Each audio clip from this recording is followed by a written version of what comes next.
जय हिंद साथियों, कैसे हैं आप सभी। आशा करते हैं आप सभी अच्छे होंगे। तो आज हम लोग बात करने वाले हैं दोस्तों, बिहार में अभी आप लोगों ने देखा होगा अभी बहुत सारा नोटिफिकेशन जो आया है जिसमें बहुत सारा वैकेंसी आ रहा है। खास करके पुलिस विभाग में सब इंस्पेक्टर का वैकेंसी आ रहा है, कांस्टेबल का वैकेंसी आ रहा है। तो आज हम लोग बात करेंगे ये बदले हुए परीक्षा पैटर्न। जैसा कि आपने अभी देखा है, बिहार एसआई मेंस का एग्ज़ाम हुआ, उसमें सभी के होश उड़ गए हैं। अब वो समय नहीं रहा कि आप लूसेंट और क्राउन का वन लाइनर रट करके 2 महीना पढ़ लिए और एग्ज़ाम दे करके निकल गए। अब समय आ गया है कि आपको बेसिक पढ़ना होगा। हर एक चैप्टर का बेसिक आपका नॉलेज होना चाहिए, हर एक सब्जेक्ट का बेसिक नॉलेज होना चाहिए। बेसिक को बहुत अच्छे से पढ़ना पड़ेगा। तो अब ये नहीं है कि कोई भी आके 2 महीना में अपना रट्टा मारे और निकल गए, वो वाला समय अब नहीं रहा। तो आज इसी पे हम लोग डिस्कस करेंगे। तो चलिए दोस्तों शुरू करते हैं। जैसा कि आप लोगों ने देखा है दोस्तों, और मेंस का क्वेश्चन सभी ने देखा होगा कि स्टेटमेंट बेस्ड क्वेश्चन बहुत सारा था। पहले सिर्फ ये बीपीएससी यूपीएससी में ही स्टेटमेंट बेस्ड क्वेश्चन पूछे जाते थे, लेकिन इस बार बिहार एसआई मेंस में भी स्टेटमेंट बेस्ड क्वेश्चन पूछे गए। तो स्टेटमेंट बेस्ड क्वेश्चन कहाँ से पूछे गए, तो अगर आप ध्यान दीजिएगा तो ये सभी एनसीईआरटी बुक से, उसके चैप्टर से बीच बीच से उठाया गया था। तो इससे साफ तौर पर स्पष्ट होता है साथियों कि आपको एनसीईआरटी करना कितनी ज़रूरत है, एनसीईआरटी को पढ़ना कितनी ज़रूरी है। तो सबसे पहले तो एनसीईआरटी को कवर करना स्टार्ट करिए अभी से ही। खास करके 2-3 सब्जेक्ट जिसमें हिस्ट्री हो गया आपका, एक आपका जियोग्राफी हो गया, ये सब आपको पढ़ना ही पड़ेगा। एनसीईआरटी अच्छे ढंग से पढ़िए और खुद का नोट्स बनाइए।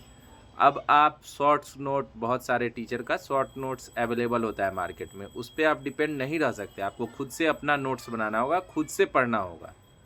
वहीं बात करें मैथ रीजनिंग का, तो मैथ रीजनिंग का भी क्वेश्चन अब ट्रिकी हो गया है, पहले वाला जैसा क्वेश्चन नहीं रहा है।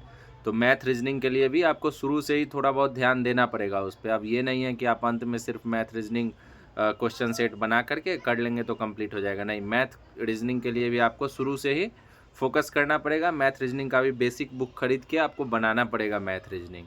तो मैथ रीजनिंग का भी आपको प्रिपरेशन करने के लिए बुक पढ़ना ज़रूरी है। और वहीं साइंस की बात करें, हिस्ट्री की बात करें, पॉलिटी, ज्योग्राफी, जिसमें हिस्ट्री और ज्योग्राफी के लिए तो एनसीईआरटी पढ़ना एकदम से स्टार्ट करिए। साइंस के लिए भी आप एनसीईआरटी पढ़िए और साइंस के लिए बहुत सारा बुक भी अवेलेबल है, तो साइंस के लिए अलग से भी आप बुक ले सकते हैं।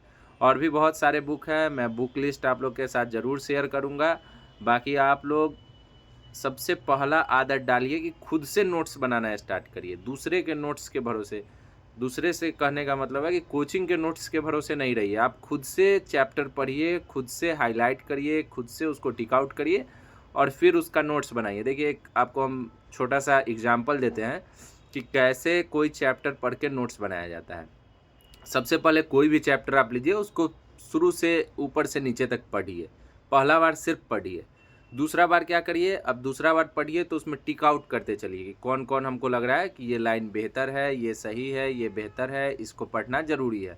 उसको इम्पोर्टेंट सभी को टिक आउट करते चलिए और फिर तीसरा बार में उसको खुद के कॉपी में लिखिए। तो इस तरह से नोट्स बनाइएगा दोस्तों।